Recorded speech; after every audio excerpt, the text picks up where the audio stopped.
At the end of The Mandalorian Season 2, we got a Marvel-style end credit scene that shows, and let me recap from the breakdown as it was at the tail end of the long video, Tatooine, the Twin Suns, Jabba's palace.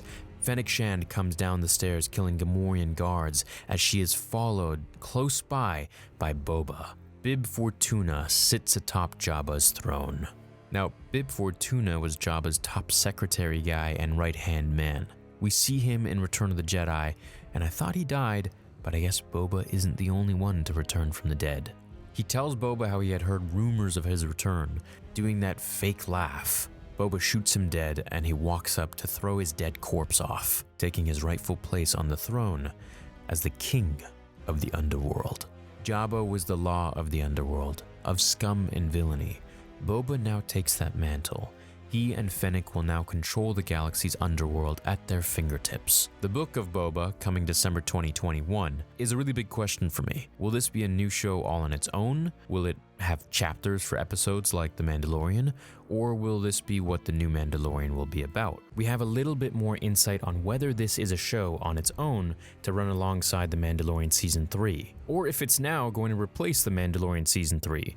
With the chapters of Din and Grogu closed, we'll now focus on Boba's. Until Lucasfilm actually reveals the official details, it seems that Paul Bateman, concept artist and art director for numerous projects, including Revenge of the Sith and Harry Potter and more, revealed his thoughts on what he thinks will happen. Now obviously I believe his thoughts are much more credible than any fan like myself or some news outlet. Now in no way am I saying this is official news, and neither is he, but he has gone to Twitter to say this regarding the show being a separate thing or not. The Boba Fett fan club said same release month, interesting take, and he said totally different shooting schedule.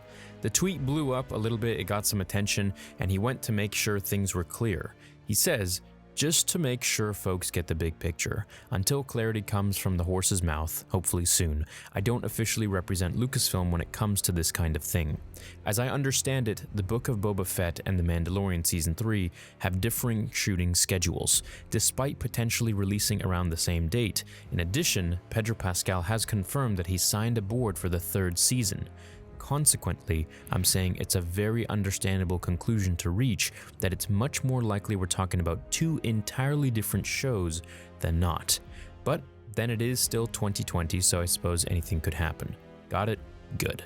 Winky face. Now, above all things, Pedro Pascal signing for Season 3 is a no-brainer, and also, it kind of reveals the fact that maybe these are indeed two different shows. I feel like the story of The Mandalorian has really just begun, so for them to close the book on that doesn't make any sense. Having two separate shows in tandem makes much more sense. If this is indeed a separate show running at the same time as The Mando Season 3, this means we could get a Marvel effect, where we have two different timelines that, in my theory, will eventually converge together. I think the Boba Fett show could show how he survived the Sarlacc pit and his adventures for the last 5 years from Return of the Jedi, as he enters The Mandalorian Season 2, where we saw him.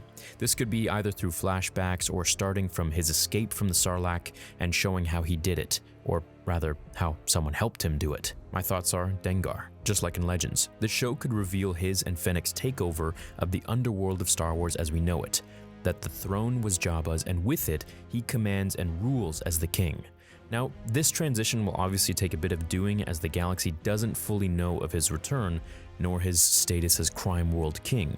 So, I think the show will take us through Boba's adventures as we get in tandem the adventures of Bo-Katan, Din, Mandalore, and possibly Luke and Grogu, which will eventually, in a year or more, or even in the same season, bring them all back together with the big bad Thanos equivalent, Grand Admiral Thrawn. It seems like they're taking a page out of Marvel's book, and that took a span of 10 years. And with Kevin Feige and Jon Favreau behind all of this magic, I think it's going to take a very long time, and it's going to be a beautiful story arc for the next many, many years, getting all of the characters and their backstories that we have always dreamed of. Let me know what you think, if this is a separate show all on its own or it's taking the place of The Mandalorian. Thanks for watching this video, have an awesome rest of your day, and I will catch you in the next one. Until then, remember, the Force will be with you, always.